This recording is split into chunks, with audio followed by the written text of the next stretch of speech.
আসসালামু আলাইকুম, সবাই কেমন আছেন? আশা করি সবাই ভালো আছেন। তো আরেকটি ভিডিও নিয়ে আপনাদের মাঝে আসলাম। তো আজকে আমরা রান্না করবেন গরুর মাংস, যার কারণে বাহিরে চুলা নিয়ে বসে পড়লাম।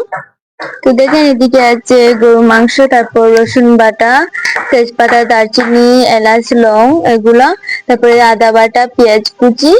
আর এদিকে যে চুলায় কড়াই বসিয়ে এখন আম্মু দিয়ে দিয়েছেন পরিমাণ মতো তেল। তো ফার্স্টে আম্মু দিয়ে দিলেন পেঁয়াজ কুচি। তো পেঁয়াজ গুলো দেওয়ার পর এখন আম্মু কিছু সময় নাড়াচাড়া করে দিলেন। তো এইদিকে পেঁয়াজ গুলো কষানো হয়ে গেছে, যার কারণে এখন আম্মু দিয়ে দিলেন গরম মশলা। তো গরম মশলা গুলো দেওয়ার পর আবার দিয়ে দিলেন আদা বাটা, দিয়ে দিলেন রসুন বাটা। এবার এগুলোকে নাড়াচাড়া করে মিক্স করে নিলেন। তো এগুলো কিছু সময় নাড়াচাড়া করার পর এখন আম্মু দিয়ে দিলেন মশলা। তো ফার্স্টে দিলেন লবণ। তো পরিমাণ মতো লবণ দেওয়ার পর এখন দিয়ে দিলেন হলুদের গুঁড়া। এবার দিয়ে দিলেন মরিচের গুঁড়া,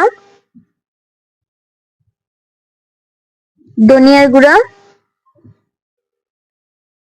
তো যেহেতু গরুর মাংস রান্না হচ্ছে, তাই আম্মু ধনিয়ার গুঁড়াটা একটু বেশি করে দিলেন। এবার দিয়ে দিলেন পাঁচফোড়নের গুঁড়া। সব মশলা একসাথে নাড়াচাড়া করে মিক্স করে নিলেন। এবার এই মশলাগুলো কষানোর জন্য আম্মু দিয়ে দিলেন অল্প পরিমাণে পানি। পানি দেওয়ার পর আবার মশলা আর কিছু সময় নাড়াচাড়া করে দিলেন। তো এদিকে মশলাগুলো কষানো হয়ে গেছে, এবার আম্মু দিয়ে দিলেন মাংস। এই মাংসগুলোকে মশলাগুলোর সাথে ভালো করে মিক্স করে নিচ্ছেন।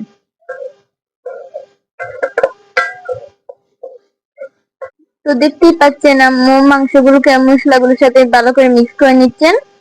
তো দেখতেই কিন্তু কত সুন্দর লাগছে। তো এবার আম্মু ঢাকনা দিয়ে এগুলোকে ঢেকে রেখে দিলেন। সময় রাখার পর এবার আম্মু এগুলোকে ঢাকনাটা উঠিয়ে ফেলবেন। তো এবার আম্মু দিয়ে দিলেন কয়েকটা কাঁচামরিচ। তো দেখতেই পাচ্ছেন মাংসগুলো কষানোর পর কিন্তু মাংস থেকে পানি বের হয়েছে। তো এবার আম্মু এগুলোকে কিছু সময় নাড়াচাড়া করে দিলেন। কিছু সময় নাড়াচাড়া করার পর এবার আম্মু এগুলোকে আবার ঢাকনা দিয়ে ঢেকে রেখে দিবেন কিছু সময়ের জন্য।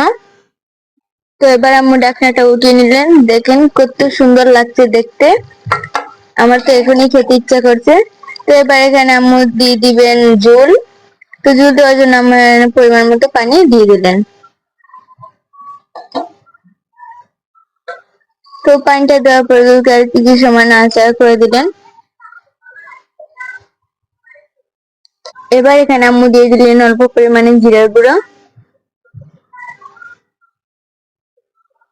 তো এবার এগুলোকে আর কিছু সময় নাড়াচাড়া করে দিলেন।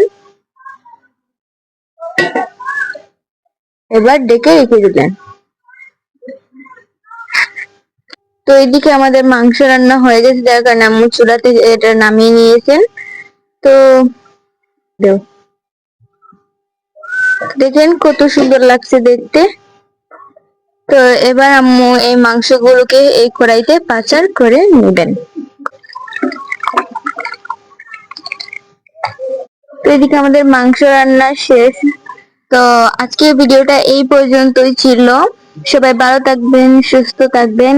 আর আজকের ভিডিওটি যদি ভালো লাগে তাহলে তবে এটা লাইক করতে বলবেন না। আর ভিডিওটি কেমন হয়েছে অবশ্যই সবাই কমেন্টে জানাবেন। আর আমাদের চ্যানেলে যদি নতুন হয়ে থাকেন অবশ্যই চ্যানেলটি সাবস্ক্রাইব করে থাকবেন। আজকের ভিডিও এই পর্যন্তই। আল্লাহ হাফেজ।